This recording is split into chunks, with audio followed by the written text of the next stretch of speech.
All right, I'm now recording.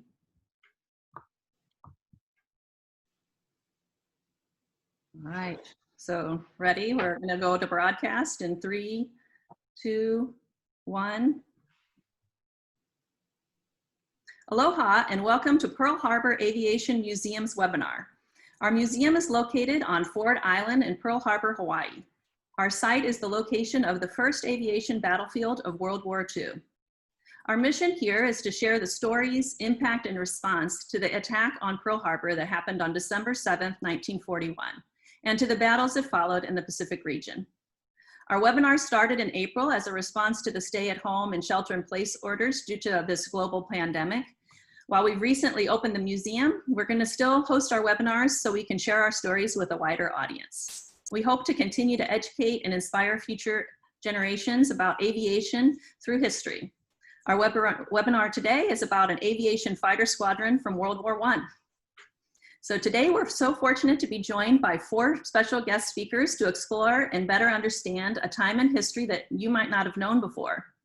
Our webinar is about the Lafayette Escadrille from World War I, known as the founding squadron of American combat aviation. There's 2 main reasons why today's show is so special.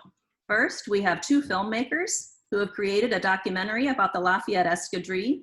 They traveled to actual battlefields where the fighting took place and interviewed family members related to members of this squadron. We hope you enjoyed the 20-minute preview of their film after you registered. So please say hello to Paul Glenshaw and Derek Greer. Hello. Okay, the second reason why this is a special show today is we have 2 speakers whose families have lived in Hawaii for many generations and are both related to the Lafayette Escadrille, a fighter squadron in some way. So please say hello to Lieutenant Colonel Rutgers. He's the Operation Group Commander for the Oregon Air National Guard. Lieutenant Colonel Rutgers grew up in Hawaii and is the great-grandson of James Norman Hall, a member of the famous fighter squadron. He's the 4th generation in his family to be a combat fighter pilot. Please also say hello to Congressman Ed Case, born and raised in Hilo on the island of Hawaii and proud representative to Hawaii's 1st Congressional District. Congressman Case is related to James Rogers McConnell, one of the founding members of the Lafayette Escadrille. So an interesting fact I found out when preparing for this program is that Congressman Case and Lieutenant Colonel Rutgers are both graduates of Hawaii Preparatory Academy on the island of Hawaii. I know there's quite a few viewers who have joined us today from the HPA community, so welcome. We also have several educators from the museum here with us behind the scenes, and they help to make our programs possible. Ford and Ashley, they help monitor the chat and the question and answer session. So please enter any questions you have for either Paul or Derek or Congressman Case or Lieutenant Colonel Rutgers to either the question and answer or the chat function. So also we've prepared a resource for you on if you're interested in studying the Lafayette Escadrille more, please check our website for further suggestions. So please add your questions for our honored guest speakers to the questions and answer session. And also we've often have visitors from around the world. So please let us know your location so we know where you're coming from as you watch the show today. And one final reminder is to please be thoughtful and kind with your comments on our chat and in the Q&A. So today we're going to start with our filmmakers, Paul and Derek. So take it away. Thank you, Monica. We're very pleased to be with you all. Good morning. I am in Santa Barbara, California. The only place in Hawaii I've been is Waikiki Beach and the Bowfin submarine, but I thoroughly enjoyed both. This is a documentary that Paul and I co-wrote and co-directed. It is 2 hours long, and it took us 4 years of production. And we're going to briefly show you a little bit about what that production entailed and how you put together an historical story. So who were the Lafayette Escadrille? They were a group of idealistic and rather daring Americans who volunteered to fight for France when World War I broke out. So the United States joined the war 2.5 years in. These guys joined the war pretty much the first month within August when Germany declared war on France. Probably a lot of people don't know that over half of them joined the French Foreign Legion on August 22nd, I believe, 3 weeks after war had been declared. That was the only way they could fight for France without giving up their American citizenship. So here are the original 7 with their 2 French commanders right in the middle, and James McConnell is on the far right. The founding members are William Thaw with the handlebar mustache in the middle with his arm linked with Bert Hall, excuse me, and Norman Prince, who is standing behind the German Shepherd in the rather gray uniform. So they started off with 7 members, 38 were officially there throughout the 2.5 years that they were together. This is about 1.5 years later when there were 13 or 14 of them. The only original member still with the Lafayette Escadrille at this point is William Thaw, who is behind the rather large lion cub that they had named Whiskey. This is August 22nd. This is the day that 41 Americans signed up to join the French Foreign Legion, marched across Paris. They're in front of the Paris Opera House right there, on their way to Les Invalides to sign up for the Foreign Legion. The rest of them were ambulance drivers, and maybe half a dozen were already pilots by that time. This sort of represents a good number of them. They were, several of them were wealthy guys from Ivy League schools, very well put out, and one of the biggest and most important things about the Lafayette Escadrille is the attention that they brought to Americans fighting for France. They very much wanted the United States to join the war. France, of course, and Britain did as well. And so publicity was a big element of what the squadron did. I'll take it from here for a few minutes. Just to wrap up on this picture, this was taken when William Thaw, there on the right, and Norman Prince on the left, with their squadron mate, Elliot Cowden, returned home for Christmas in 1915. And they were swarmed by reporters on the boat when they got back. As Derek said, having Americans fighting in a war where America was officially neutral on behalf of France was something, the publicity was very important. And they received publicity pretty much with everything they did. This photograph was featured in the newspapers in the United States. This is Kiffin Rockwell, who is another one of the original squadron. As Derek said, they joined the Foreign Legion in August of 1914.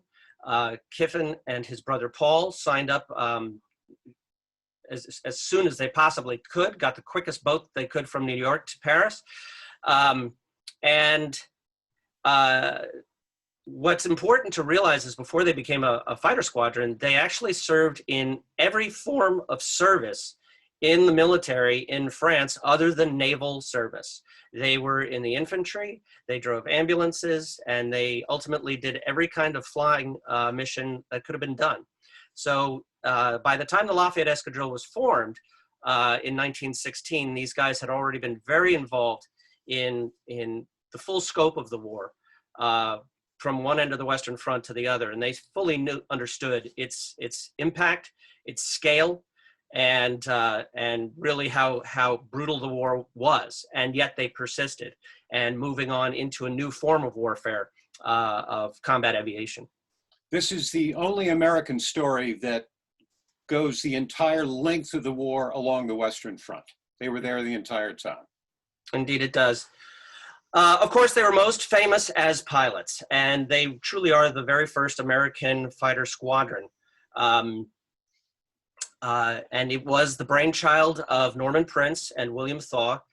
They each had the idea independently of one another. Both were pilots before the war, as Derek mentioned, Thaw having learned to fly with Glenn Curtis and Norman Prince with the Wright Brothers Flying School. And they pooled their efforts and were able to get through the French military red tape and pull this together. Several of them actually knew one another before the war through school ties and so on. About a quarter of them went to Harvard. 3 of them went to UVA Law School together, including Jim McConnell. Jim McConnell was 3rd over from the left in that picture. 4th over. I'm sorry. 4th over from the left. The tall gentleman with his eyes closed. Yes. And they, as I said, they really understood the danger that they faced, and they accepted it. They accepted the risk of what they were doing. Certainly there was an element of adventure to it for most of them, certainly when they first entered the war. But by the time they were flying combat missions with the Lafayette Escadrille, they fully understood the risk that they were putting themselves in. As Derek said, many of them came from very wealthy families, and they were willing to risk all of that. They were volunteers. There was no real, the reason they were there is because they wanted to be there. They felt it was their service, and unfortunately, some of them did pay the ultimate price. This is the crash picture of Kiffin Rockwell. And remember this picture. We'll return to it in a little bit. Yes, please do remember this photograph. So to conclude with our introduction, this is a photograph of Raoul Lufberry, who's their highest scoring ace. They really invented the culture of American combat aviation, the culture of the American fighter pilot. They set the standard. And we have had former chiefs of staff of the Air Force and many other general officers in the Air Force and others say just the same thing, that these are the founding fathers of American combat aviation. Production. As I mentioned, it took 4 years. And the very first thing we did in April of 2016, Paul and I and our other producer, Dan Patterson, who's on with us, we went to Paris right away with the little bit of money we had.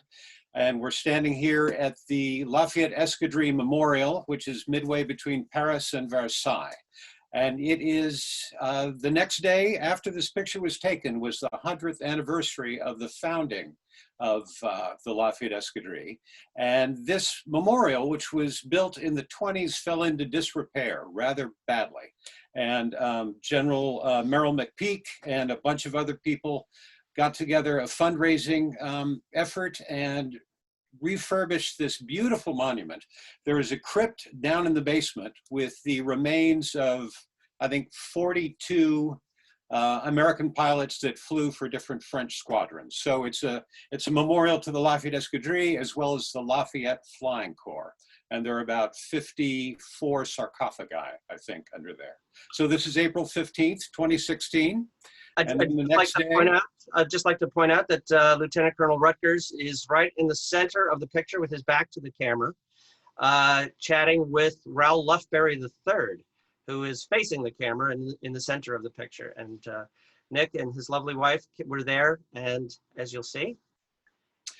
Here are the family members of the Lafayette Escadrille, most of whom, French and American, had never met each other. We have representatives of the Norman Prince family, Raoul Lufberry, Georges Tonneau III, also a captain, descended from the commanding French officer. That's Dan Patterson in the foreground, taking a photograph of them. And this is right after the ceremony where there were probably over 1,000 people there, military bands, French and American diplomats. It was, and a flyover. It was really a lovely ceremony. So here are some of the people we interviewed. In the upper left-hand corner is Guillaume de Ramel, a great-grandnephew of Norman Prince. He's also a pilot. He is in front of a plane that he built himself, and he also flies a T-6. And over to the right in the upper right-hand corner is Caroline Bridgman Reese, and she is the daughter of Ray Bridgman, who joined the Lafayette Escadrille later on and then became a commanding officer of one of the American squadrons. And to be able to talk to a daughter and get her point of view was incredibly moving. And her father was a very interesting guy. He was a confirmed pacifist all of his life, but felt that he had to help France. And once he arrived in France, decided he had to fly and fight for France. And while remaining a pacifist, he shot down 4 enemy German airplanes. Below Caroline is Lieutenant Colonel Nick Rutgers, whom you've met and we'll hear from a little bit later. And again, as Monica said, a 4th generation combat aviator. To his right and our left is Alexandra Truitt, and a distant relative of Congressman Case. She is a great-grandniece of Jim McConnell. And I guess, Congressman, that you all are distant cousins somehow. But Alexandra really had lovely things to say about the legacy of her uncle and how much it affected her family. Here we are in France. In the upper left-hand corner, Paul is poring over maps of Corsieux and Gérardmer, these two towns where French General Daniel Bastien, who's standing up next to him, is from, and the town where Norman Prince crashed his plane after the bombing mission in Germany. To the right, in the upper right-hand corner, I'm interviewing Andre and Michelle Spetz, and they are local amateur historians in the town of Roederen, and with a special interest in Kiffen Rockwell. And they are standing on the field where perhaps 100 yards over their left-hand shoulder is where Kiffen Rockwell crashed and died, where that black and white photograph was taken. And it was very moving to speak to them, even in French, and just hear their devotion to the story of Kiffen Rockwell. They've written a children's book about him, and they're instrumental in an annual gathering over a monument in Kiffen Rockwell Park, which we'll see a little later. Below them is Jean-Marc Simon, again, a local Simon, a local French historian, amateur. He is in the town of Ham, H-A-M, standing at what was the airfield there at Ham, where within a month, which they referred to as Bloody April, we lost 4 Lafayette Escadrille pilots who crashed in around that area. And then the lower left-hand corner is Jean-Patrice Lasainte. He is the commanding officer of the base at Luxeuil-les-Bains, which is the very first base that the Escadrille flew from, and a base that was founded in 1914, right before the war started. Colonel Lasainte had served in the DC area for a number of years, I think 8 years, and he had Paul and I over for dinner, and they started reminiscing about Maryland, whom the Lasaintes loved, and all of a sudden I heard Paul and Jean-Patrice talking about the best place to buy bagels in Silver Spring, Maryland, which was pretty funny. And here we are. Down in the ditches of documentary filmmaking, Paul is interviewing Brigadier General Yvon Goutte, who is also the president of the Lafayette Society, which is a group of veterans that flew with the what they still call the Escadrille Lafayette, named for the American fighter squadron. And they still fly with the Indian head insignia on their plane. We are at the air base of Saint-Dizier, and during an air show, by the way. So Paul was asking questions and General Goutte was answering in between jets flying over our head, but a very important interview.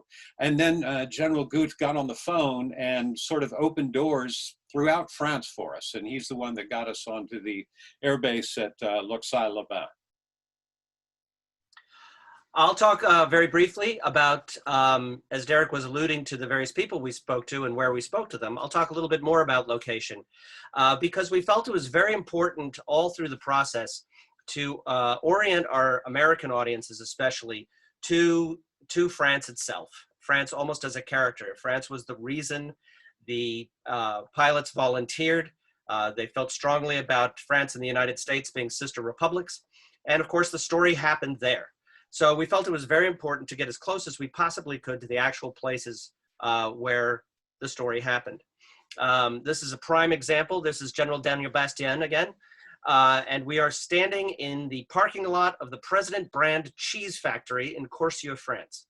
And General Bastien, who's retired now, but began his military career as a reconnaissance pilot and still an avid map reader, and an incredibly detail-oriented researcher, was able to pore over electrical maps from the period of the war, as well as period maps and photographs that were taken when Norman Prince crashed. And he determined that where we're standing is the spot where Norman Prince's plane actually hit the ground. And so to have him tell the story of Norman's crash on the spot where it happened, really, for us, brings home that level of authenticity that you can't get any other way. Here's an abridged version of our production map. Google Earth was our very good friend as we began this production, and mapping out, literally mapping out where all the places we could find where they went, and then which of those places we could adequately film in. And we filmed over 40 locations in France, pretty much from one end of the Western Front to the other. I'll give you an example of how we were able to use Google Earth and archival materials to pinpoint with great accuracy exactly where we should film. This is a Google Earth image of the edge of the city of Bar-le-Duc and the little town of Bayonne. And the escadrille pilots, when they went to serve fighting over the Battle of Verdun, they stayed in a villa at, in Bar-le-Duc, which we'll see, but then every morning they drove up the hill to the little town of Bayonne where their airfield was. So to find the location of the airfield, we married up the Google Earth image with a German reconnaissance photograph taken of the airfield. And by being able to use the scale that was on the photographs, as well as matching the roads that are still in existence and still used, we were able to pinpoint exactly where the airfield was. So as you can see, if you look sort of in the center of your screen, you'll see a little L-shaped group of buildings. Those are the hangars and other buildings where the squadron had its base. And you can see that field there in gray. That was where they flew from. If we look at it as it is today, you can see it's a small little housing development, but a portion of the field is still there. And Paul, we should add that indeed their airfield was bombed, probably using that photograph. That's very true. So when we shot the drone across the airfield to get the shot of what it looked like to fly from, to fly off into battle over Verdun, we were doing it over the exact same airfield that they flew from. Give you another couple of examples. This is a little bit of video that shows the villa that they lived in Bar-le-Duc. This is the original squadron, and then a few of the members who joined while they were at Verdun. So Jim McConnell would have lived in this building. And we've all, if those of us who are familiar with the story, when you read about it, you read about how they stayed in these very luxury accommodations when they first started out. It didn't last. They had to rough it pretty hard for most of the war, actually, but at the beginning, at least, they were put up very nicely. And as I mentioned, they were chauffeur-driven to their airfield every morning. And this is the alleyway just around the corner from that villa. And it's where this photograph was taken in 1916. On the left-hand side, you see Norman Prince. On the right-hand, you see Didier Masson. And in the center, you see Charles Nungesser, who was one of the leading French aces of the whole war. And so we did a lot of this, marrying up exactly where different photographs were taken, so we can really move from the present day backwards in time and help put ourselves and our audience in the places where these guys actually stood. So it was a very, very powerful experience.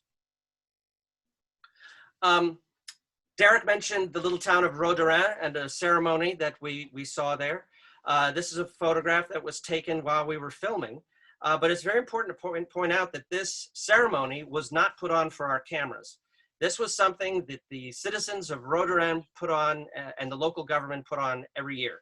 And it is a memorial service for veterans of the war, for French veterans who are to be decorated, but to the memory of the American volunteers. And that marker that they're standing in front of is a marker to Kiffen Rockwell. So it was a beautiful ceremony. The young people in the background that you see with the light blue shirts, that is a high school band from Michigan who comes to this ceremony every year to perform. So when you hear these young folks, the French and the Americans, both singing each other's national anthems, you really do get this strong sense of the bond between the two countries and how deeply it's remembered there in France. I mentioned Verdun. This is another picture of the glamorous life of the documentary filmmaker. This is my hand. They're holding the umbrella over the camera in front of the huge cemetery at the ossuary at Verdun, and that's where the remains of many, many thousands and thousands of unknown soldiers are interred. And it is a very deeply moving place. It was when Derek and Dan and I went to Verdun in 2016, I think is when we all first really started to feel the impact of the war. And if once we all open up again and we're able to travel back to Europe, I think those of you who are interested in this period in history, even if you're not, I would highly recommend going, because it really gives you a perspective on the impact of this war and what it did. Congressman Case, I point this out for you. This is the grave marker of Jim McConnell.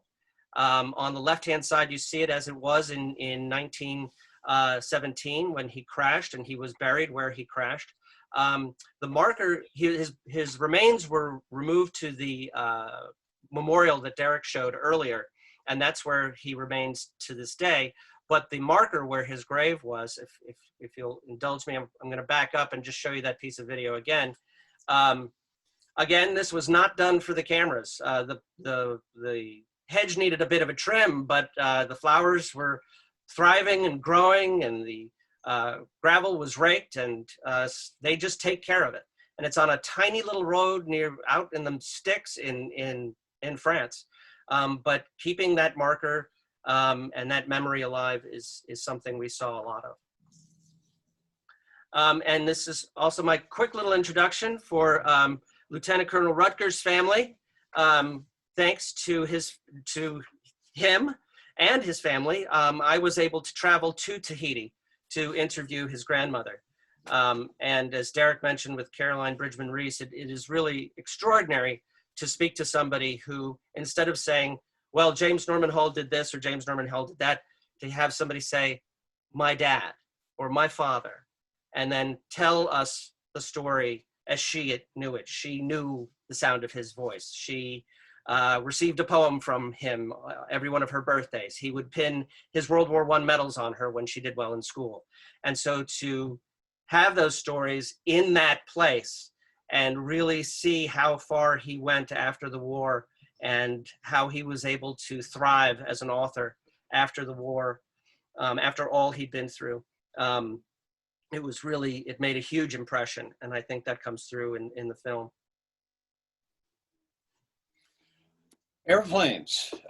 This, of course, was the big object all along of what we felt we needed to do. And I was sort of hoping it was going to be one-stop shopping, that we would find a place where we could shoot all of these planes together, but such was not the case by a long shot. So the plane you see in the background is a 7/8 scale replica of a Newport 17. And it's 7/8 scale because the pilot, there were two of them, two Newport 17s. The 7/8 scale can fit into a trailer. And so these two barnstorming guys can drive all through the Midwest and fly them wherever they want to. Our cameraman, Mathieu Mazza, French-American, in the foreground there, is strapped into what is known as a breezy. I have no idea why they call it that, but he had complete view to be able to film the planes wherever he could. It looks like there's a 1950s era seatbelt strapping him in. We thought he needed a little bit more, so we put a band around his shoulders. And that is Andrew King, who's the pilot of the Breezy. And this is over the fields of Pennsylvania, which we were hoping looked like the fields of France. In the upper left-hand corner is one of the hangars from which we flew, these two Newport 17s. And that's a Newport 17 off to the right, photographed by our partner Dan Patterson. In the lower left-hand corner, we are at the Golden Age Air Museum. That's Mike O'Neill, one of our on-camera historians, adjusting the model that sits in the second cockpit. And many of the dogfights that these pilots had were with German two-seaters. And as far as we could tell, this was the only flying German two-seater in the world, I believe. So it's a Rumpler, and we went out to Golden Age and filmed there for a day and got a lot of great footage from it. And this is in France. Some of the amazing things that Paul and I fell into is we met Eric Kircher. He was a friend of ours on Facebook. And in the upper left-hand corner, he took Matthew and myself up in his plane. And we filmed a Newport 28 that's at the right there that we had met at the Saint-Dizier air show. It was rather difficult shooting through a glass cockpit, but we actually got some very good shots of it. And it stands in for James Norman Hall's plane crash near the end of the film. The bottom right-hand picture is a photograph of the Patrie de France, which is the equivalent of the Blue Angels or Thunderbirds that fly in the United States. They do formation flying with red, white, and blue tail smoke coming out. And that's one of the pilots there, Hervé, whom Paul had met a year ago at the French Embassy in Washington, D.C. And we were able to catch back up with him and interview him. And then in the lower left-hand corner is us back at the Luxeuil Air Base, where the Lafayette Escadrille first flew from. An active air base, that's a French Mirage in its hangar, and it is painted with the commemorative markings and colors of Georges Guinemer, who was the great French ace, probably would have been their greatest ace if he had not disappeared in the skies above Belgium in late 1917, I believe it was. But he called his plane Old Charles, and he flew with the Cigonia squadron, which has the stork on its tail there. But unfortunately, we could not get a flying German airplane with a Newport up in the sky at the same time, particularly in Eindecker. The first flights for the first 2 years of the war, the French were generally flying against Eindeckers, and thankfully, I met the Long Island Skyhawks. They fly all sorts of radio-controlled planes, but they have to be at least a quarter scale or larger. So here we're looking at quarter scale and 1/3 scale planes. The yellow one in the middle is an Eindecker, as well as the gray one to its right. And then there's a beautiful green and purple albatross there. And that model was all made out of wood.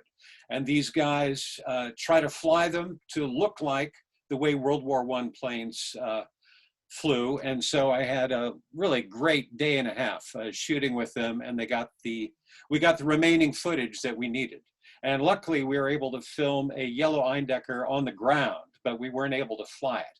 So you'll see it on the ground, and then you'll see the model in the sky.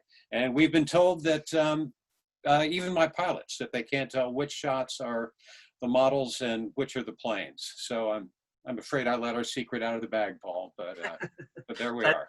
That's okay. This is a cool audience. They get it. Yeah. We like them.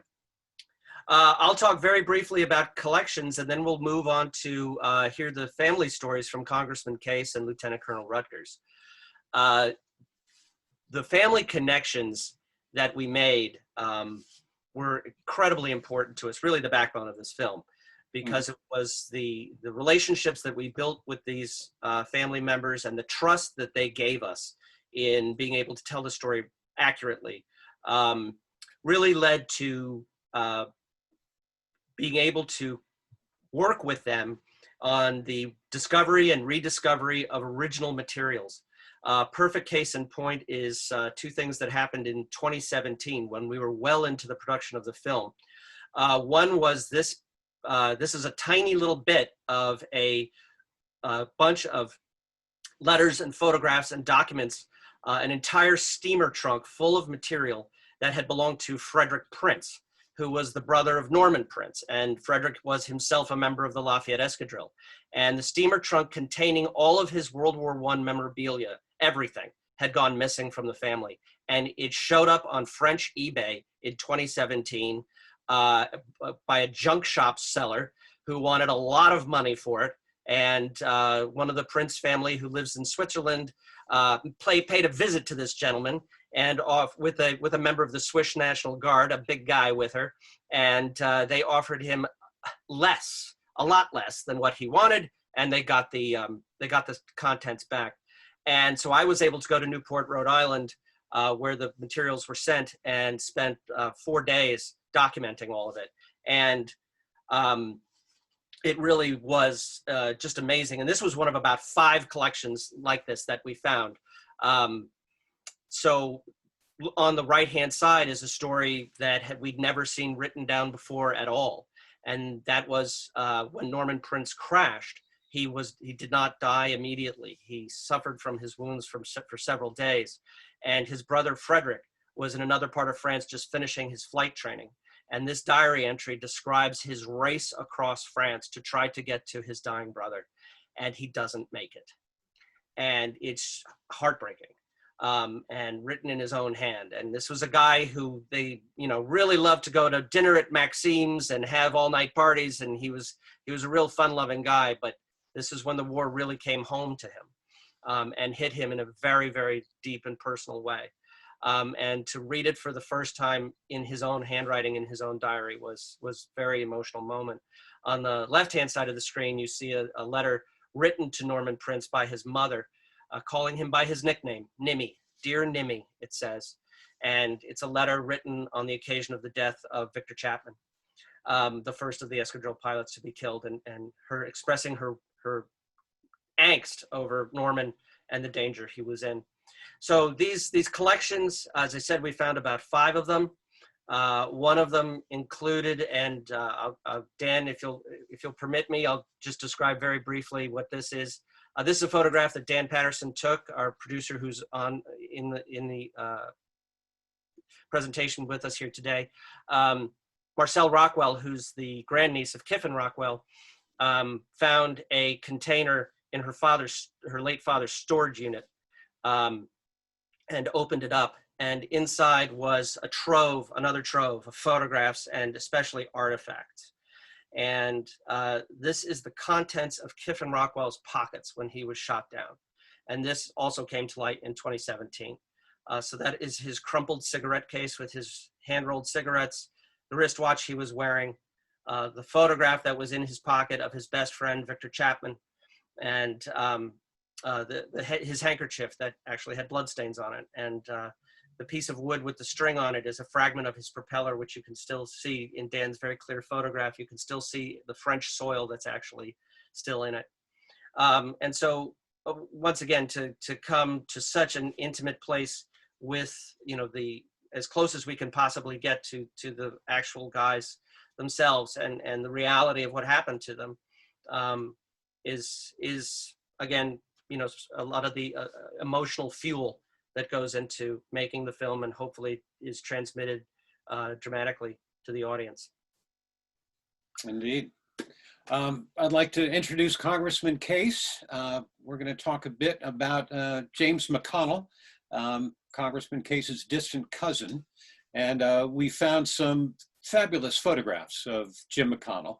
The color one of him playing the bagpipes at University of Virginia is in a beautiful photo album at the Air and Space Archives at the Udvar Hazy Center. On the left, Jim McConnell is with Paul Rockwell, Kiffin Rockwell's older brother. They were particularly good friends. I'm not sure what the bond was, but McConnell was best man at Paul Rockwell's wedding. And they wrote letters back and forth to each other a great deal. And then here is Jim McConnell's book, Flying for France, which contains some of those letters in there. McConnell crashed at night as he was flying and broke his back and was laid up in a hospital for a number of months. And thank goodness, because he wrote this fantastic book. It's very clear, very well written, and a very nice record directly from one of the pilots that we used extensively through the film. In the bottom right is a picture of him when he was driving for the ambulance corps. But as he said, he didn't feel like he was doing enough. He felt like a shirker and that he had to play a more dynamic role, and he went to flight school. This is him in training. That envelope, as you can see, is addressed to Paul Rockwell. Aviation militaire. From the training school down in Pau, down in southern France, in the foothills of the Pyrenees. This is him probably the first month that he was with the Escadrille next to his plane. He was a member of the Hot Foot Society at the University of Virginia, and so that's what he chose as his insignia. And he is standing with two of his French mechanics. And he says a wonderful thing. He said, "The plane was delivered, I was assigned these mechanics, and I gave orders to them just because I could do so." And that is him again standing next to his Newport. So Congressman Case, we'd love to hear from you and your perspective on this relative of yours. Well, first of all, thank you so much for having me on. I really feel honored by this opportunity. It's been an incredible presentation. A couple of recognitions and thank yous aside from you, Paul and Derek, and your team. Incredible job bringing this story to light. That's just been a family story for us for a long time, but to share it with the world, I think, is incredibly relevant. Thank you to the Pearl Harbor Aviation Museum for fulfilling your mission so well of honoring the first aviation battlefield of the Second World War and carrying the lessons of that war forward. And I think that's really relevant today, as in just a few short weeks, we celebrate the end of World War II. Right there on the decks of the battleship Missouri, right across from the museum there. Aloha to all of my Hawaii Preparatory Academy viewers. You'll see in some of my remarks that it's a little bit broader world than Lieutenant Colonel and I. And then finally, I've got to say hello to my mother and father who are watching. They're right there in Honolulu. Jim and Suzanne Case. Jim just turned 100 years old.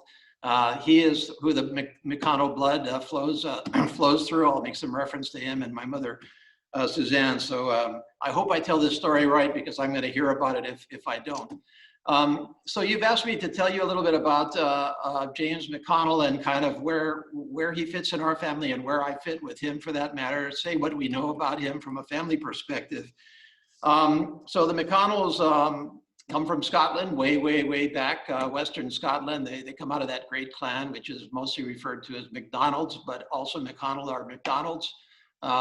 We think that they lived in some of the outer Scottish islands for some generations, the Hebrides or something like that, but they found their way to Northern Ireland, where they were for many generations. The first McConnells to come to this country were James McConnell and his wife, Sally. They were both born in the late 1700s. She in Belfast and he right outside of Belfast, and they were married and came to the United States in 1811. And they farmed. They were farmers, and they farmed in central New York for a while, and had one son whose name was John McConnell.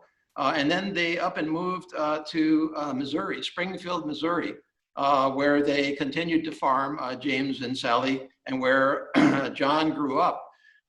John was famous in his own right. He served in the Union Army and the cavalry in the U.S. Army in the Civil War, and was distinguished in that, and was breveted brigadier general at the end of the war. John had two sons. James Hoppin McConnell became a business person and grew up in Springfield and lived most of his life in Chicago. And then Samuel P. McConnell became a lawyer and a business person. He was also born in Springfield and grew up there, and found his way to Carthage, North Carolina, as a matter of fact, where he was a judge for quite a while. He also became a business person. He ran a railroad. He's reportedly, we never checked this out, family history is that a construction company that he ran constructed the Flatiron Building, which was the first real skyscraper in our country. And Samuel McConnell was James Rogers McConnell's father. So James McConnell, who I'll come back to later, was born, we think, 1887 in Chicago. Some question about that, but pretty sure it was Chicago, and I'll come back to him. How are we related to him? So back to the first brother, James Hoppin McConnell. He had 3 daughters, and one of those daughters was my grandmother, Elizabeth McConnell. He died young. Elizabeth moved out to California in the early 1900s. She went to high school out there in Long Beach, and then she was a woman graduate of UCLA, which was very unusual in those days. It just so happened that her roommate was from Honolulu. And so when she graduated, she said, well, what the heck, I'll go to Honolulu. And she had a teaching degree. She went to Honolulu and worked on the North Shore of Oahu, a place called Haleiwa, which is near Schofield, which is our principal Army base in Honolulu. And there she met my grandfather, A. Hebbard Case, known as Hib, who was actually then serving in the United States Army in World War II, the closing days of World War II. They were married and they had 3 sons, of which my father is one. There was another son, Danny, and there was a 3rd son, Bill. So my father, obviously, that's my line up to the McConnells. Interestingly, the McConnell name has been carried down through our family. In my family, my parents' firstborn, who died in his youth, was named James McConnell Case. Over in Danny's side of the family, he had a number of children, of whom one is Steve Case, who is quite well known, of course, in our country, and he may be watching too. His middle name is McConnell. And the 3rd brother, Bill Case, had many children, of whom one is Bill Case, who became a pilot. And Bill had, and his wife Carol have 2 children. One of their children graduated from Hawaii Preparatory Academy. Bill Case went into the Navy, and he is a Navy pilot of our carriers. He is a lieutenant commander select today. He graduated Top Gun in 2016. He flies the F-18 Super Hornet. He's been through 4 deployments over the last couple of years of his career off of the USS George Washington, Ronald Reagan, and Truman in Asia and the Pacific, and also in the Arabian Sea.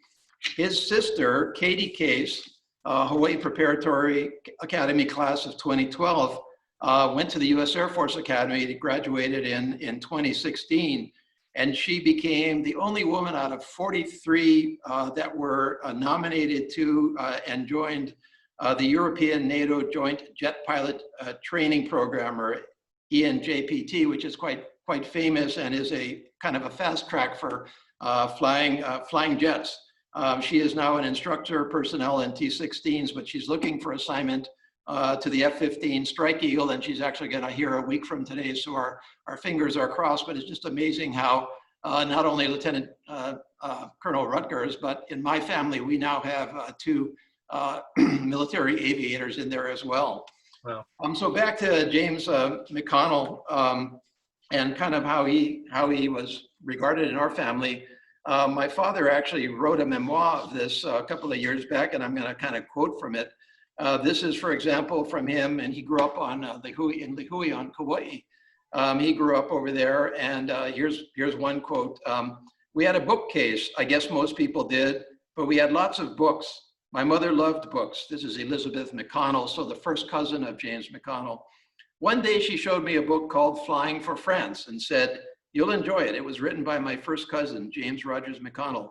It reads like a story, only it's real. He was shot down over the German lines and is buried in France." He also goes on to reflect on what she told him about James Rogers McConnell. One thing that she said was he was the first person to ever drive an automobile from New York to Chicago. I have no idea whether that's true or not, but that's the family legend. He was very special to the McConnell family. I think it was because he was the oldest of 7 children in his generation. He was the only male. He lived such an exciting life. So all of the remaining 6 daughters all remembered him and talked about him throughout. My parents actually, together with my brother John and his wife Kay, actually went to Flavie de Martel, which I'm sorry for the French pronunciation, where James McConnell was shot down. They went there in the early 2000s, and they went there unannounced. They just kind of showed up. They went into town, and I'm just going to read you some excerpts from my father's memoirs along those lines. We found out he had crashed just outside a village in Flanders called Flavie de Martel. My mother had told me that many friends and relatives had visited his grave, and that there were always fresh flowers on his grave. Nobody knew who put them there. We walked into the town, and we asked someone across the street if they knew anything about a grave for an American aviator. That person said, why, of course, I ride my bicycle past the grave every day on my way to work. It's about 400 meters out of town on the road leading west. We went down there, we located a large mound covered by a tarpaulin. A grave, what was it? We went back to the hotel, which is actually City Hall in France, and asked about the grave for an American aviator. And the woman answered, are you coming to the celebration of the new monument for the American aviator? Why, yes, the town is celebrating him next Saturday by unveiling a new monument for him. Can you come? Who are you? First of all, well, I'm a cousin of James McConnell. Wow, we don't have anybody. Can you come? We went to the ceremony. The town band led the parade, followed by the mayor, the representative from the American ambassador's office, an interpreter from London, Kiffin Rockwell's nephew from North Carolina, and the population of the town. The tarpaulin was removed and a memorial to James McConnell was unveiled. Everyone paid tribute to the American aviator. Later we visited the town hall where there were photographs of the Lafayette Escadrille, McConnell, and loads of memorabilia. I asked the mayor why the town was doing this. He said, quote, McConnell was a volunteer. The United States was not at war with Germany, but he risked his life and lost it to save us. He didn't have to do that. We want our children to remember that there are people in the world like that. We want our children to be like that American aviator. So it's been a fascinating family story that has mostly been in the family for many years, but to see it again come to light in this way and to understand it perhaps in a bigger and better context is for me a gift. And I hope that there are good solid lessons in the life that he lived. He died 4 days after his 30th birthday, so way too young. But over there in France, they still remember him over 100 years later. Thank you. Indeed. Thank you. Thank you, Congressman. Wow. That's a real, those are some very, very interesting and powerful stories, and that the lineage of combat aviators continues I'm just taken again with how that tradition carries on. That's really extraordinary and quite amazing. And I will say, just for the record, at the National Air and Space Museum's Udvar Hazy Center, there is an extraordinary photo album that was put together by McConnell's sister and then given to her son, James McConnell Truitt, who then gave it to the Smithsonian. And it is his entire life in photographs, many, many photographs. And there are indeed 2 newspaper clippings about him driving the car from Chicago to New York when he was 15 years old. So that is true. That's true. It happened. There's pictures. That's worth the program to confirm that. Yeah. There's pictures. We should also mention that Jim McConnell did not want to, his parents did not want him to go to France and join the war, and they cut him off financially. And so Jim supported himself as a writer, writing for magazines and then writing this book as he was fighting in France.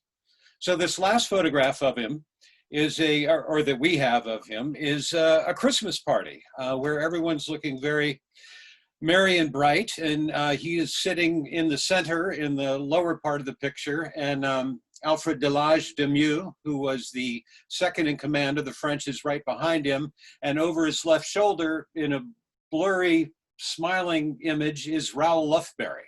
And as Jim McConnell tells it, the evening ended with Lufberry holding up a pan of some sort and Jim McConnell shooting holes in it with a revolver until the commander came over and told him to put the gun down, and he did. And they all went to bed. I'm glad I didn't get any of those genes. I'm sure you didn't. Well, thank you very much, Congressman Case. That was wonderful to get that family perspective. We really appreciate it. We'd like to continue on with the family story with Lieutenant Colonel Nicholas Rutgers, speaking about James Norman Hall, your great-grandfather. And I'll bring up the first pictures and let you take it away. Yeah, well, like Congressman Case said, first off, I want to say aloha to all the friends and family. So I've got my dad and sister Vanessa Kalama calling in from Waimea on the Big Island, and I saw someone chatting was my instructor to learn how to fly 25 years ago on the Big Island is apparently watching the webcast today. So aloha to all of them. Thanks to Monica and her team for setting this up. I really appreciate it. These are a blast for me just because I learned more about the history than certainly I knew coming into it. So it's a lot of fun. And Paul, Derek, Dan, you're there too. Thanks for all the passion that goes into this project. Really appreciate it. Last year, I was fortunate enough to go to a centennial celebration for the Lafayette Escadrille and the production itself and the unveiling, if you will. And the curator, correct me if I'm wrong, Paul, but the curator had some few points in a breakout after, and basically said the distinction between history and heritage is that history is more or less the facts. Heritage is kind of the thread that links the past to the present and the future. And that's the great thing about this project, where for me, the heritage that I find so captivating is the fact that there's 100 years of military aviation within my family, a sense of service between my great-grandfather, grandfather, my father, and myself. And it sounds like service from Congressman Case's family has been instilled as well. And then the other theme and heritage for the family that I'm really proud of too is the connection to Polynesia, which started with my great-grandfather as well. So with that, you know, my great-grandfather was, he had a bit of lore associated with it. And I always knew growing up, Grandpa Hall. I did a book presentation, I remember in the 4th grade, that went through a biography of my great-grandfather. I remember looking into the World Book Encyclopedia and being just so amazed that someone who I was related to was actually in an encyclopedia. It was absolutely amazing. So it's been really fun to learn about this and kind of focus on the facts. The pictures that you're showing are interesting. So the top photos and the one to the right, what I'll say is, you know, he was a bit of a romantic, I suppose, in reading about him and hearing from my grandmother, and he happened on England, and when World War I started, he felt like it was his duty to join, and he joined. He actually lied about his nationality, said he was a Canadian, and joined the Royal Fusiliers as a volunteer force as a machine gunner, known affectionately as the Kitchener's Mob. And what I would say is that World War I, a ground battle, was no easy feat. And I feel like my great-grandfather had about 9 lives, if you will, and was lucky to survive through that. And I'm certainly lucky to be talking to you today, but fighting trench warfare. And he was in the Battle of Loo, which is the first battle where they used, unfortunately, chemical weapons, and saw a lot of the grim realities of what warfare was like then, and certainly exists today. I think the picture on the right is kind of poignant as well. He looks pretty young in that picture, and I think the ones a little bit later, you see some significant aging going on, and that's probably a testament to everything that they saw. And then Paul, I think you explained the picture in the bottom left is one of him when he was at the earlier stages of his flying with the Lafayette Escadrille. And next slide. Here is with the Indian head and insignia standing in front of his aircraft. And coincidentally, this is in that book report I did in 4th grade. I tried to replicate this picture standing in front of a Cessna in Waimea at the airport. I think we got someone to let us in, and I took a picture wearing my grandfather's leather jacket from his days flying in TBMs, and put on my dad's hat and took a picture to try to replicate it. So it's kind of fun to see this now. And next slide. To my point about being lucky, and I think for the aviation enthusiasts here, you know, having one aircraft accident is and surviving through it and being able to tell the story is pretty significant. All of these are significant emotional events, and if you put it in perspective, I mean, the first the first car was just being driven about 10 years before they were actually flying air combat in these new aircraft. So there was a lot of lessons learned. And as you mentioned too, as the founding fathers of modern combat aviation and certainly the US Air Force, they're figuring things out and learning a little bit of aerodynamics and combat and all of that wrapped into one. So my great grandfather had actually, he'd been shot down twice. This is the second event, and then numerous other training accidents that he was lucky to walk away from. But ultimately, to set the stage, this was, now he's in a US Army Air Corps aircraft, part of the 94th Aero Squadron, which now there's a historical squadron, the 94th Fighter Squadron, flying F-22s in Virginia, still doing the same thing, carrying the hat in the ring insignia. But he was flying with Eddie Rickenbacker, coincidentally, in May of 1918. They were doing a patrol and saw some German aircraft in a position of advantage, accelerated to make the attack. And during the acceleration, one of the issues with Newport, I believe it was a Newport 28 at the time, was the wing design. And with the speed, he hears a large tear and rip and loud noise, and the wing is starting to basically tear apart. So he ceases the attack and tries to make it back from the German side of the line to the French side, can't sustain altitude.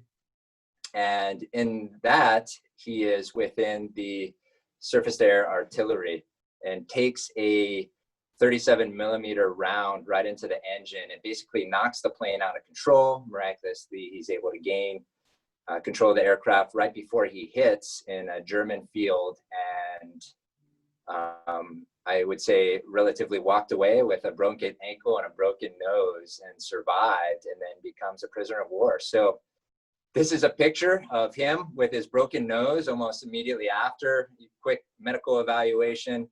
And I feel lucky too, is as an author, he wrote about his experiences. So I'm just freshening up this morning on kind of his words of the experience, which is really, really amazing. And it basically, he kind of alludes to the fact that as soon as he landed, people were there next to the aircraft and very interested in the aircraft, right? As everyone's learning what to do, gets a quick evaluation, and then they put him in a car and haul him off to one of the German fighter squadrons for a pseudo interrogation. And day of chivalry, I suppose. I can't imagine anything along these lines happening today in my business as an Air Force pilot. But they gave him a roast and some drinks, and basically, you know, they talked about a little bit of life, a little bit about what he did, obviously, and then he was whisked off to the hospital and then spent a few months as a prisoner of war before the end of the war. And then the picture with him with the Datsun, my family always had a Datsun or two rolling around, and maybe that's a little bit of the heritage there. So this is really, really fun. I can't imagine anyone seeing that picture and thinking that was the beginning of his interrogation and days as a prisoner of war. So well, really, you know, Nick, a lot of people don't realize that when the Germans shot you down in World War I, you were given a puppy. Yeah, there you go. What is it? Well, that's neat. So in the connection to Polynesia, I can only assume that, you know, as a romantic and writing about his experiences, and just as Congressman Case said, you know, with writing the memoir, or reading a little bit of the memoirs of his family, the thing that resonates with me, pulling up from his book, My Island Home, he makes a point where when he's talking at the hospital, the pilots who were airborne that day in the attack come to talk to him. One of their squadron mates actually gets shot down by Eddie Rickenbacker. It was his second confirmed kill. He later becomes the most celebrated ace, I would say, for the U.S. Air Force or Army Air Corps at the time, but and gets awarded the Medal of Honor. But he talks about with that pilot, he said, I regretted as a pursuit pilot that I had not shot him down, but I was deeply grateful as a human being that the event fell out as it did. And I think the point there to that is, you know, with what he saw with war, being on the ground as a gunner, in the trenches and then over the trenches as a pilot, while, you know, amazing in and of itself. And he also talks about flying in the blue sky amongst the clouds. It was pretty terrible. And to get away from it as far as he could, and reading about Polynesia and Tahiti specifically, that's where he ended up. So the pictures there, his old home has now been made into a museum, and it's a really great museum. If you happen to get to the island of Tahiti and see where he kind of planted the flag and where he wrote a lot of his works. And then on the right is his where he's buried, just above that house on the side of a hill, property we still have in the family, where my uncle is. As a matter of fact, he's a classmate of Congressman Case at HPA. He still lives there to this day. But I think really just an opportunity to get as far away from humanity as possible and have a little peace and beauty kind of reinsert themselves into his life is what I see. So definitely a wonderful part of my heritage that I'm proud of. Thank you.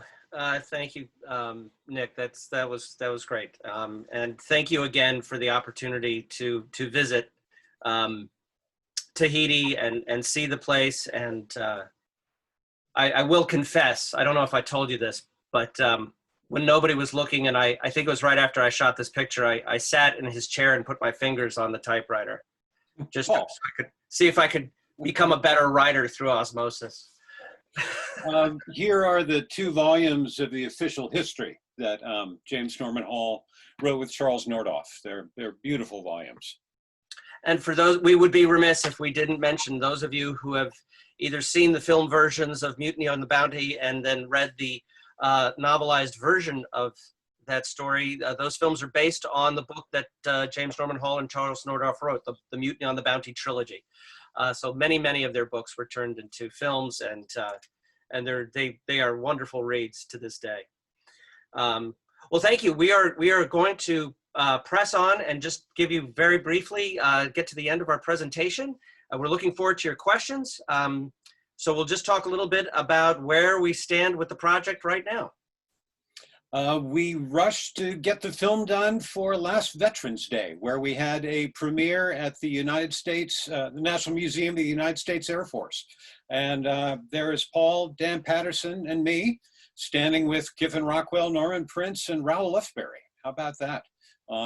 It was November 9th, 2019. And we had some special guests. There is General Yvon Goutte. We flew him out from Paris for a long weekend. And historian David Hanna, who wrote a book about the Americans in the French Foreign Legion in World War I. That is Capitaine Georges Tenot III on the right. He flies for American Airlines, the namesake of the commanding French officer of the Lafayette Escadrille. And there is Nick in his beautiful uniform, and standing next to Nick is Régis de Ramel, who was the twin brother of Guillaume, whom we met earlier, a great grandnephew of Norman Prince. FedEx came in as our corporate sponsor, and this was the opening night screening. And the film was not quite done, though. We had to redo the special effects, and we did another pass over the lovely score that Paul put together of period classical music. And we had our official final film premiere at the Santa Barbara International Film Festival. And Santa Barbara is my hometown. I just moved back there with my wife about 2 years ago, and it was very exciting to have it in my hometown and see a bunch of people I hadn't seen since high school come by and see our film. Since then, however, the pandemic has pretty much put us in mothballs, and we are raising money to get the DVD made, make some supplementary films. Most importantly, do a French translation of the film to take it to France. And Paul, why don't you take it from there? Yeah, so our mission is almost accomplished, to be fair. The film itself is finished. As Derek mentioned, FedEx came in to give us the finishing funds for the film. And we are still in we've come 90 yards down the field. We are within 10 yards of the end zone to get all the funding we need to get this film released. So as Derek mentioned, there's a lot of things that still need to be covered, everything from the supplementary films to legal and insurance and so on. But we're very pleased to announce that actually FedEx has come up again, and they've offered a matching grant of nearly $90,000 to help us fulfill the film's release.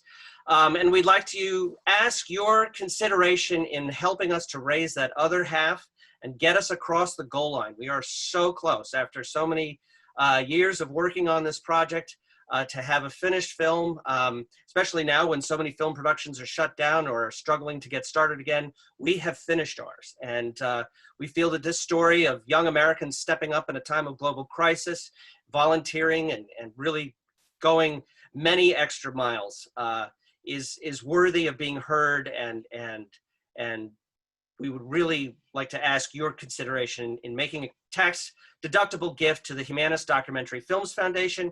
If you go to our website, the LafayetteEscadrille.org, you will find how it's very easy to donate online, or indeed to get in touch with us. But FedEx has come forward.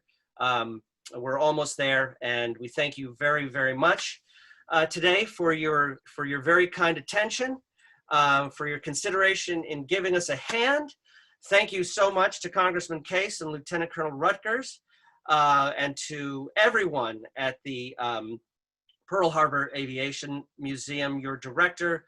We would be absolutely remiss if we did not salute Brad Ball, one of the board members who was instrumental in bringing us all together today. We thank you so much for your kind attention, and we're looking forward to your questions. I will stop sharing my screen now and look forward to chatting.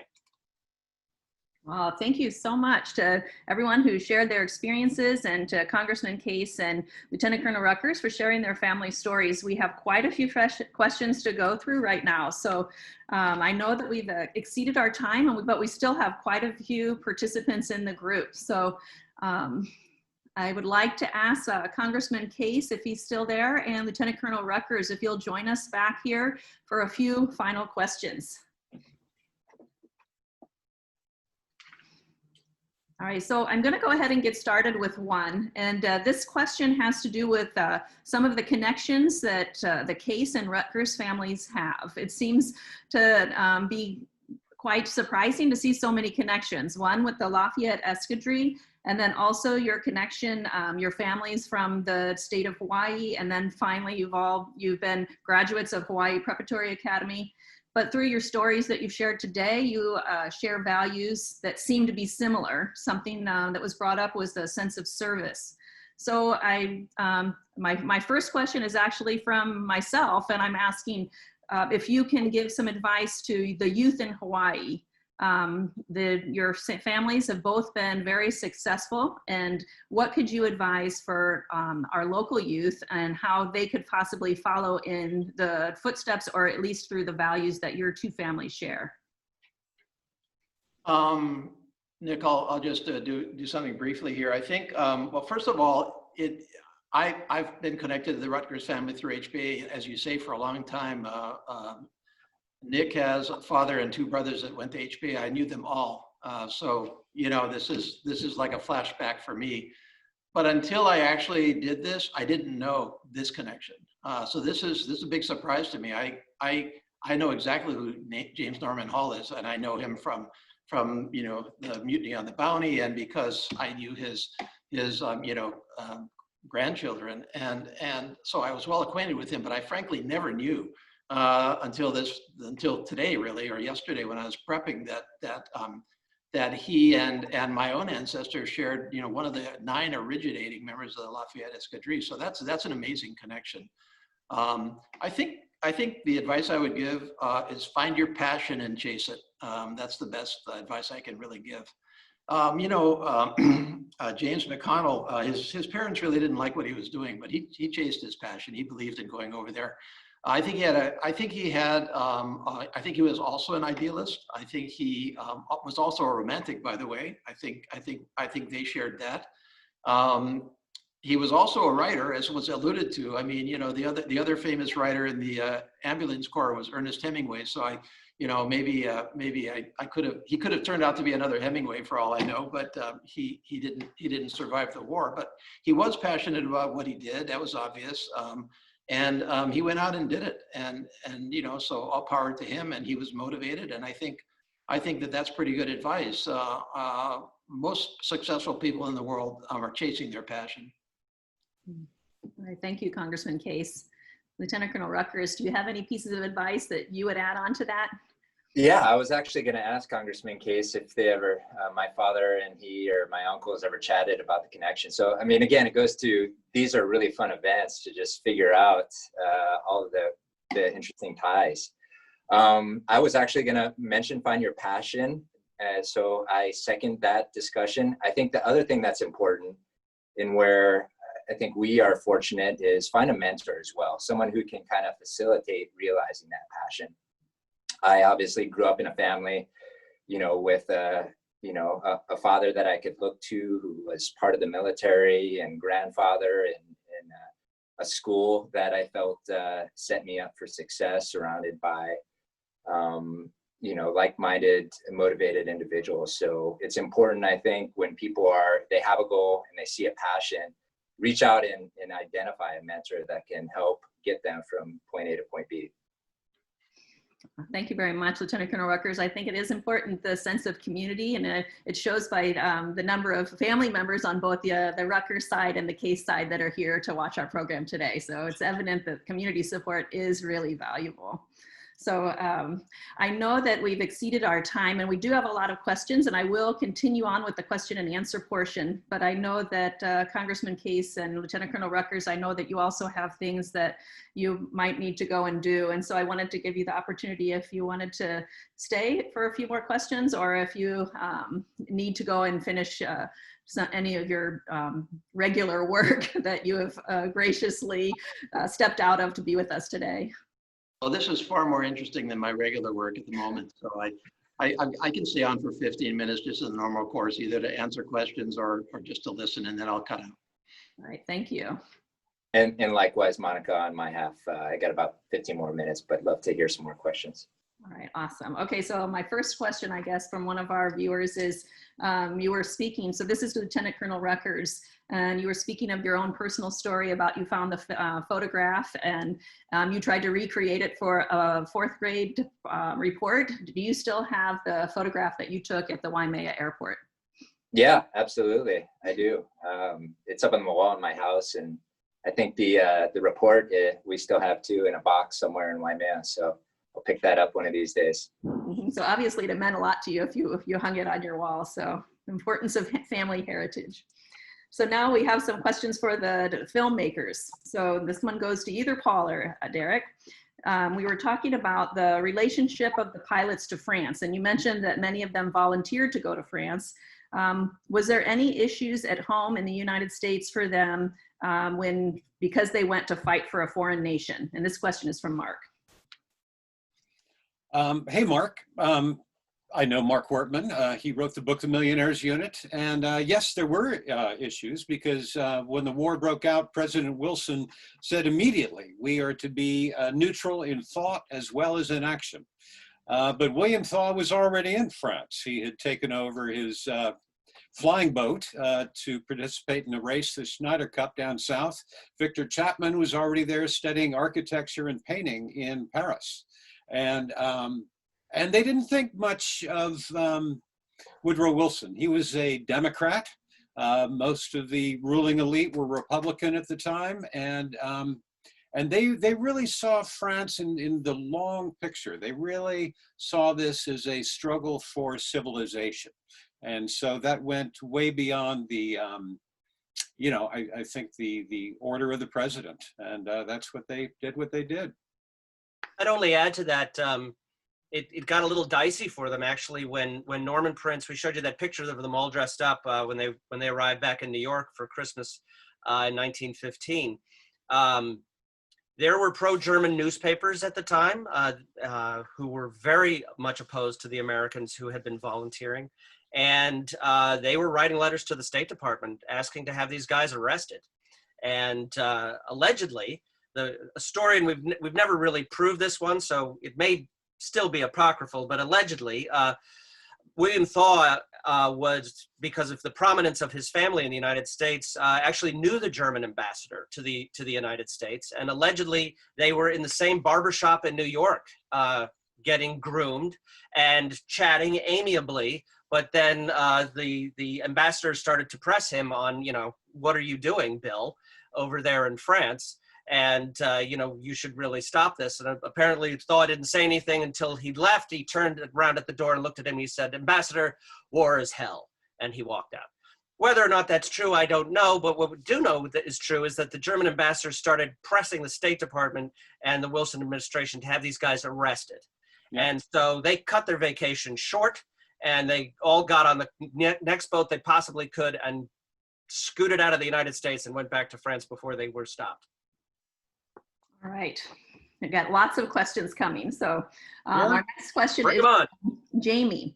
So how did the experience of the Lafayette Escadrille influence American flyers who volunteered before the United States entered into World War II or in the Spanish Civil War?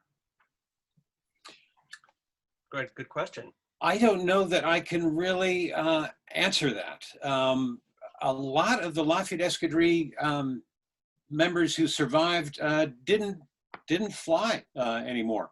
William Thaw did a little bit of sport flying, but became rather depressed and alcoholic and sick and died at 40 years old. James Norman Hall never flew again and went to Tahiti. Eddie Rickenbacker, who flew for the Americans, of course, we know went on. And but the legends. So Ted Parsons and the book by Jim McConnell were both published in the 20s.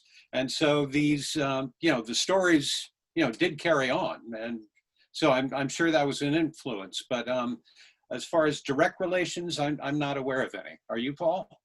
In the reading that I've done about the American volunteers in the Spanish Civil War, and certainly in World War II, one thinks of the AVG, the Flying Tigers, an all volunteer force flying for the Chinese.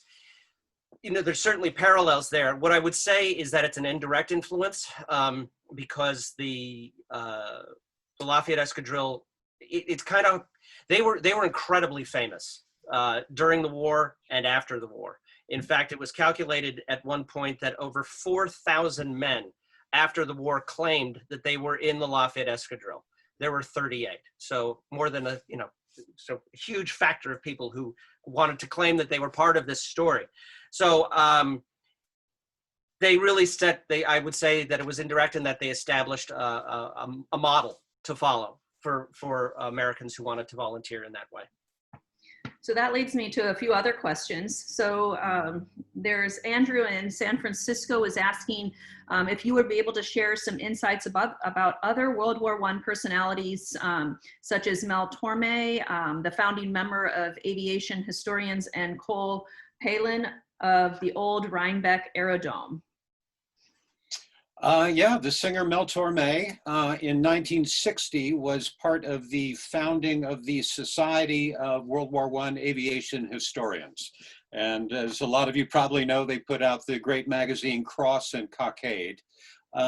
Somewhere in the 80s, I think, they sort of fell apart and transitioned away and transitioned into the League of World War I Aviation Historians, with whom I'm a member, and they published the Over the Front magazine. But I don't know much about Mel Torme. I don't know if he was a pilot. I have one of his records. But yes, apparently he was one of the founding members of the society.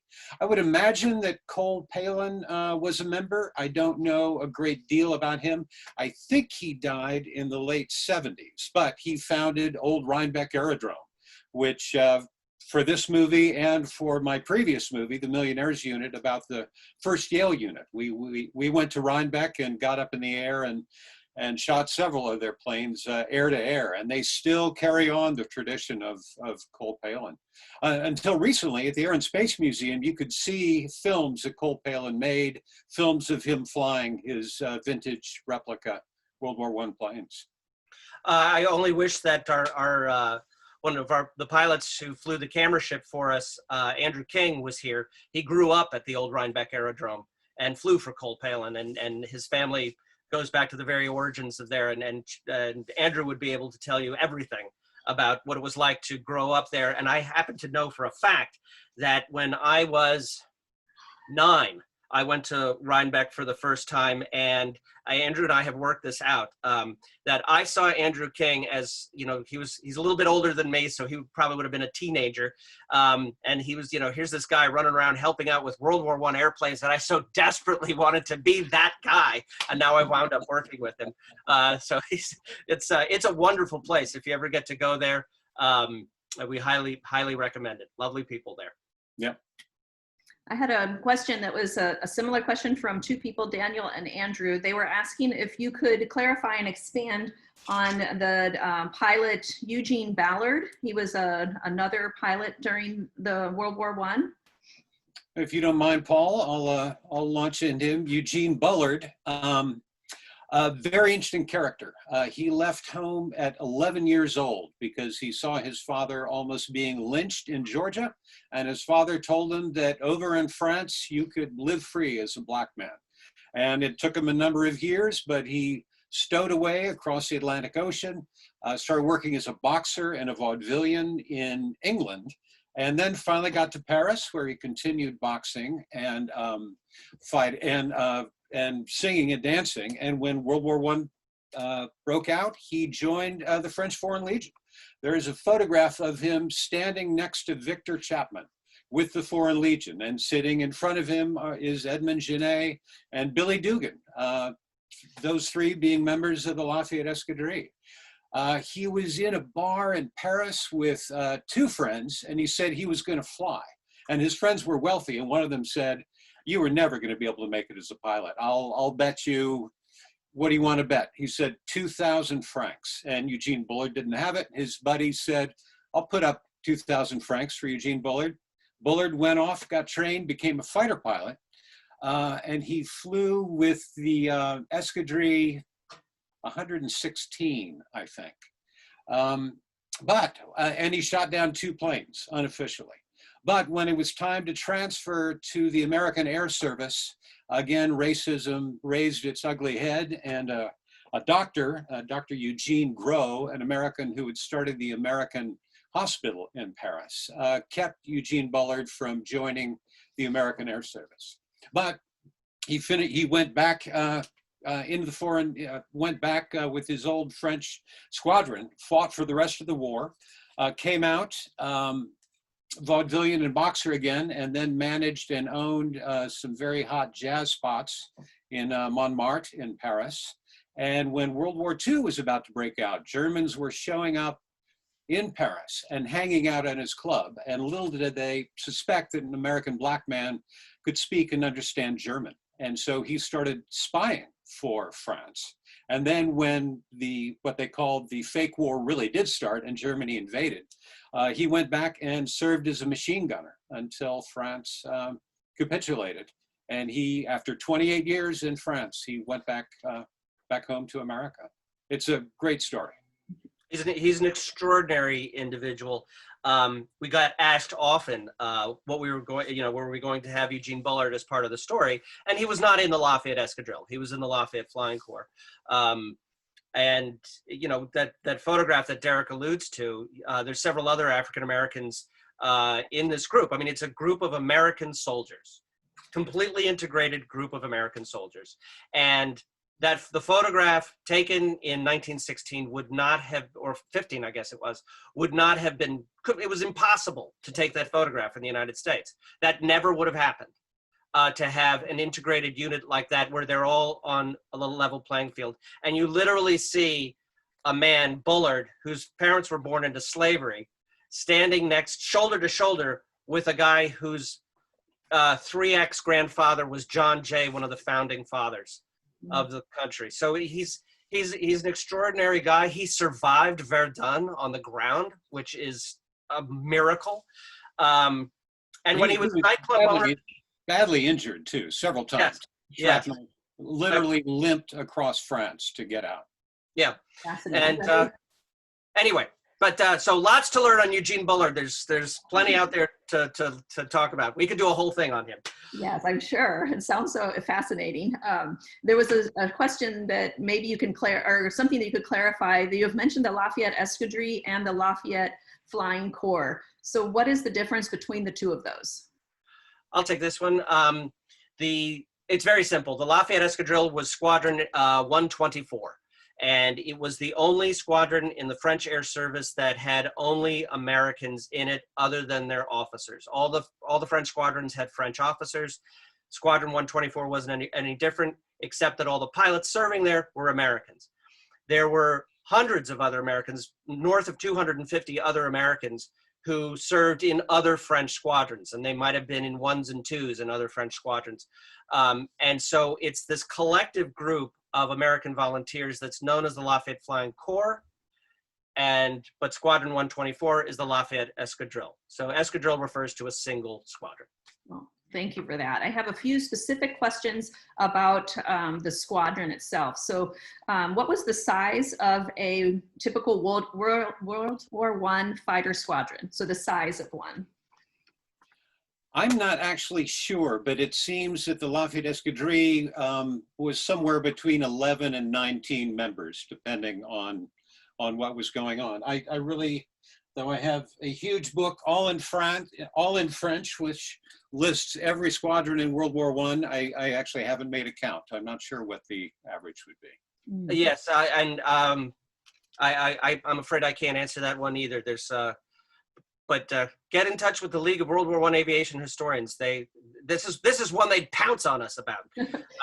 Your range is a good place to start, though. So yes. We have another question from Mark. He said, did the Lafayette Escadrille receive the best frontline aircraft the French were able to supply them? I think they did. They had a few delivery problems. They would be waiting for, well, when they first formed, it took them several weeks for the planes and then the motors to be delivered. And sometimes when they changed airfields, it was hard to get all the planes there at the same time. But when planes were upgraded, when they first brought in the SPAD 17, they sent in some early experimental SPAD 17s, which really were not airworthy. That's how Delage Demuth died, because I can't remember, there was something wrong with the timing of the engine, and they had one of the first SPAD 17s there. So I think they were treated as all other French squadrons were and got planes as soon as they were ready. Yeah, so there were definitely problems with delivery and so on. And Derek, it's the SPAD 7 is what you. Thank you. Yes, SPAD 7. But when the SPAD 7 got upgraded to the 13, they got the 13. And interestingly, when they transferred to the American Air Service, the United States wasn't supplying its own fighter aircraft, and so they had to rely on what the French could give them, and the French gave them the Newport 28, which was not the best airplane out there. Look at what happened to Lieutenant Colonel Rutgers' great-grandfather. So, but while they were in the French Air Service, when they got the airplanes and they got the motors and they got the machine guns, they got the best that was available to them.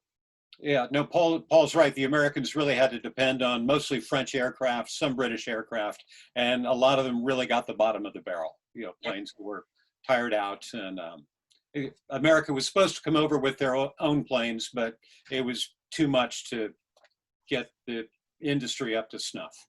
So just to clarify, so Chaz was asking that he, and then you have mentioned some aircraft before, but he was saying that he's seen the Newport 17 and the 28S in the videos and photos that he's seen, and also the SPAD 13s.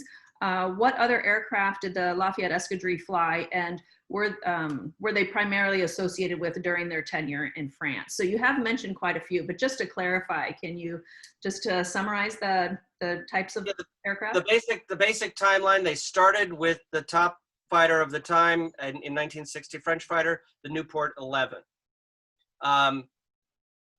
They graduated from that to the Newport 17, from that to the SPAD 7, and from that to the SPAD 13.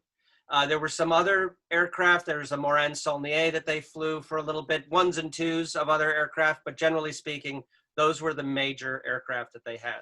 So as the big upgrades happened in the French Air Service, as Derek said, they were treated pretty much like every other squadron. The biggest step was the Newport 11, which had a Lewis gun that was mounted on the top wing that shot over the propeller arc.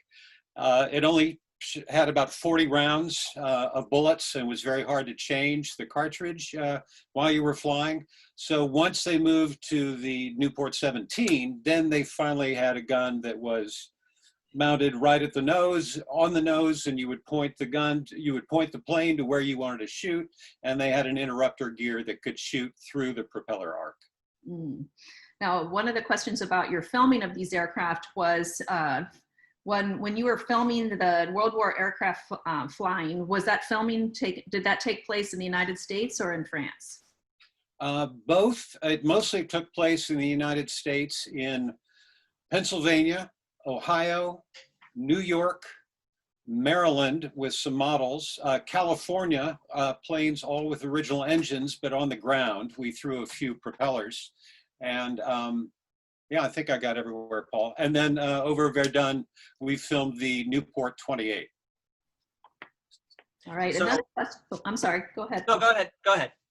I was just going to move on to another question that referred to something that someone asked earlier, but I just wanted to make sure we covered it. It said, regarding airplanes, were you aware of the old Rhinebeck Aerodrome in New York? And they have various airplanes, the Albatross, the Fokker, I'm not sure how the pronunciation, but were you aware of this particular place? We were. Yeah. It's very famous, and it's in my earlier film, The Millionaires Unit, the Albatross, the DR1, the D7. Unfortunately, their Sopwith Camel wasn't filming, but they have the only flying SPAD 7, I think, in the world. And, yes. And that's featured very well in our film. Yes, so Derek actually went and filmed there, and because they have that SPAD 7, and they very kindly flew it for the camera. Yeah. We had a question from Barry about the symbol of the American Indian, the head of the American Indian. So what do you think has inspired the use of that, and what does it represent? It was William Thaw's idea. They could not fly with an American flag, and they really wanted allies as well as the enemy to know who they were, that these were Americans. And William Thaw thought that an Indian head was the best American symbol, that symbolized warfare, that would identify them as Americans. Mm-hmm. Yeah, so it's a very it was a very specific reason that they chose it. They couldn't use the American flag. The United States was not in the war, and you had to have something bright and colorful on the side of your aircraft that was easily recognizable. And so they adapted this using eventually they modeled the insignia off the Sioux war bonnet. When the memorial was rededicated in 2016, Chief John Yellowbird Steele of the Oglala Sioux came to Paris with his full war bonnet and spoke at the dedication ceremony and spoke very eloquently about what that war bonnet represents, what the warrior represented to his culture, and that the Lafayette Escadrille would use that to represent the whole United States was something that they felt that he spoke of as being something very important to them. I did notice in the chat question, I'll address it right now. In the insignia, you'll see in the rondelle on the war bonnet, there is a swastika. And that was in the insignia at the time. In fact, they painted large swastikas on the sides of the airplanes. And the swastika at that time had nothing to do with the Nazis because they didn't exist. That's a symbol that has had several permutations in cultures around the world for millennia. And it generally is seen as a good luck symbol, a symbol of good fortune. And so it was part of what they modeled their insignia after. And so they just carried it forward. But we do get some raised eyebrows when people see that. And we just have to explain that this was before that symbol was adapted to how we commonly know it today.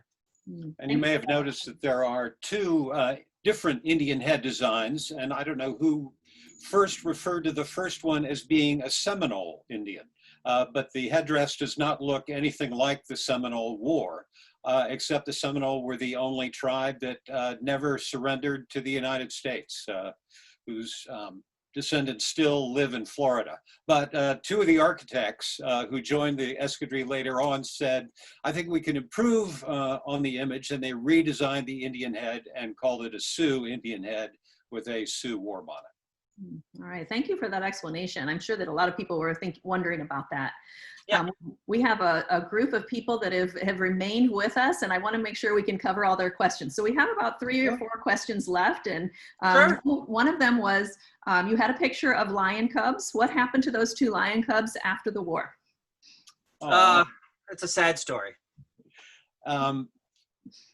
We have in our film, when you see it, and we really hope everyone sees it, there are some beautiful photographs of them. And Raoul Lufberry had a real way with animals, really loved animals, and both these cats loved Lufberry. Whiskey apparently was an adorably warm female lioness. Soda, the one that came afterwards, was rather intemperate and really didn't get along with anybody except for Lufberry.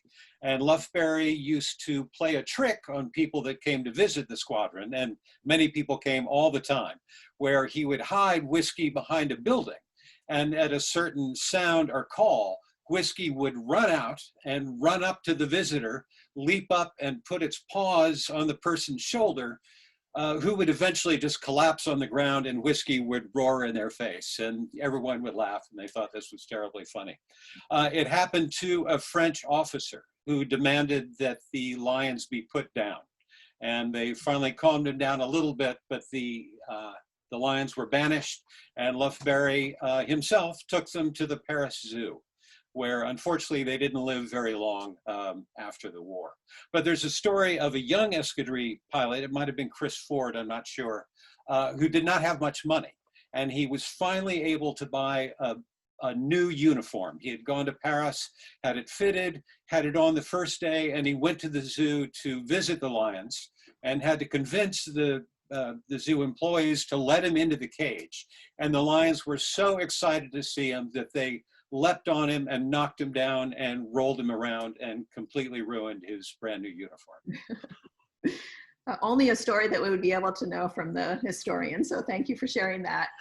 Sure. We have a question from Jason asking if you could describe the Lafayette Escadrille Memorial in Paris a little bit more. Sure. It's located in a little town called Marne-la-Coquette outside Paris. It's sort of halfway between Paris and Versailles. It's a beautiful park, big open field. It's kind of hard to see from the road. You have to sort of know that it's there. And it is this, as Derek said, it's modeled on the Arc de Triomphe with 2 arms coming off either side. There's a beautiful tile version of the insignia in the floor. There's a reflecting pool in front of it with a fountain. We haven't been there since 2016, so we haven't seen the new visitor centers that's there. But it was completely restored. And as Derek said, you go down underneath, and it's also a crypt. And that's where Raoul Lufberry and Jim McConnell and Georges Thénault and Edmond Genet and many of the Lafayette Escadrille pilots and many Lafayette Flying Corps pilots are interred. And there's beautiful stained glass windows that when in the afternoon, when the light comes through, it just lights the place up in this beautiful color. It's a very moving place. It's a very peaceful place. Yeah, you get quiet when you're there. And it's a place, I think, that again, once we open back up and we're able to go visit these places, the American Battlefield Monument Commission, now it was owned by a private foundation. Now it's owned, the French and American governments came together to restore it. It's now under the auspices of the American Battlefield Monument Commission, so it will remain in perpetuity in pristine condition. The crypt is very moving. The only light down there comes from those stained glass windows, and each window represents a major battle of the war, very much about, Franco-American amity. There are images of the Statue of Liberty and the Eiffel Tower in them. It's just beautiful. So that brings me, we have two final questions, and you can tell that you have passion for this topic. And one question from Frank was, how did you get interested in making this documentary about the Lafayette Escadrille? I'll try and make my story quick. A friend of mine from college read Mark Workman's book, The Millionaire's Unit, and saw a picture of his grandfather on the front of it. My friend called me and asked me how to make a documentary, and that set us off for 7 years. Researching, I shot in Europe for 5 weeks. In the end, we went to New Zealand and filmed with all of Peter Jackson's planes because they fit the planes that we needed for the film. It took us that long to raise $1 million. And at the end of 7 years, I wasn't done with World War I history or aviation. And I met Paul at Oshkosh. We were showing short films there together. And I thought it'd be a pretty easy thing to do. I thought I knew where all the bodies were buried, and that the planes would be nonstop shopping. And through a tragedy, we lost a very important person in the vintage aviation community, and we're not able to film with his films. And we really had to cobble together, as we described, all of those different planes to make each one of these battle scenes seem that they were natural and be the right planes. And so it took us 4 years, and also working to raise almost $1 million to put all this together. Mm-hmm. Yeah, very quickly, Dan Patterson and I were commissioned to write an article for the Smithsonian's Air and Space magazine about the Lafayette Escadrille about 2 years before we started working on the film. And so that was where I'd always known about them, but I'd never really done the deep dive. And so that was what I thought was a deep dive. Writing that article turned to be a toe into the water. And then Dan and I both wrote and produced a museum exhibit for a museum in Rhode Island about the Lafayette Escadrille. And again, felt like really had this story down. And Derek called up and said, hey, let's you want to make a film? And boy, a good friend of mine has a rule of thumb, which is if you go into a documentary film thinking you know the subject, you don't. And so even though I'd sort of done the subject twice before, I didn't know anything. So I feel a little more confident about it now. And I had assumed it had already been done. I sort of didn't go near the story. It was too famous. I thought somebody out there must have made a film. And there's some short films that are just archival, using archival footage that are about 20 minutes long and things like that. But this really is the first comprehensive documentary on the Escadrille, and it's 2 hours long. And initially we set out to make a 4-hour miniseries, and there is that much material. But it's a brisk 2 hours now. It moves right along. So that brings us to our last question, and then also a comment. Because the topic is a moment in history that not many people know about, I think that they'll really enjoy seeing your documentary. In fact, there's half of the people that started with us on this show this morning have stuck around to find out when will the documentary air, what channel, what service, how can they see this? Well, we're fundraising to make the DVD Blu-ray and to get that out there. We have started talking to PBS. We still need to make all these deals, but we need money to do that. And so I would think probably the earliest, probably by early fall, we could have a DVD out there. We submitted to a bunch of film festivals. One of them was the Kansas City Film Festival that we got into, and we were going to show it at the World War I Museum until the pandemic hit. Mm-hmm. And so they had a virtual festival online. But if people want to email us through our website, thelafayetteescadrille.org, we can keep up with you and keep in touch with you and let you know if a film festival or a museum in your area is showing, because you really should see it on the big screen. We shot it in 4K resolution. We saw it on the IMAX screen at the Air Force Museum, and it's really exciting. And you know, we want to bring it to Honolulu. We really want to show it at your museum. We really can't wait. Yes, one of the very frustrating things was we'd been in conversation with a number of museums. We'd submitted to many festivals, and all of that got shot down with the pandemic. So that was really our first, stage of getting the film seen is doing in-person screenings, while at the same time we're doing all the very unglamorous behind-the-scenes work of getting the film legally ready to be released. All the clearances that we have to get for music and film and images, and there's insurance, and I could bore you to death with the million of details that we have to have all lined up in order to have a film put out onto something like Netflix or Amazon Prime or broadcast on PBS. It's not the case that you just finish the film and then Netflix takes it. That doesn't happen. It's quite a process, and so we're in that sausage making right now. And as Derek said, and as I said earlier, we are right at that. We've come 90 yards down the field. It's been a hell of a drive, and we're within the goal. Where the end zone is right in front of us. So we just need that little extra push to get us there. Yes. Indeed. So truly the pandemic has presented challenges in many ways, and this is just another example of how that's affected other people that are trying to do some good work out there. So also the pandemic has presented us with opportunity to be able to learn more about the Lafayette Escadrille and hopefully showcase what you have to offer. So we hope that this positive momentum will continue and that we will be able to see your film very soon. So.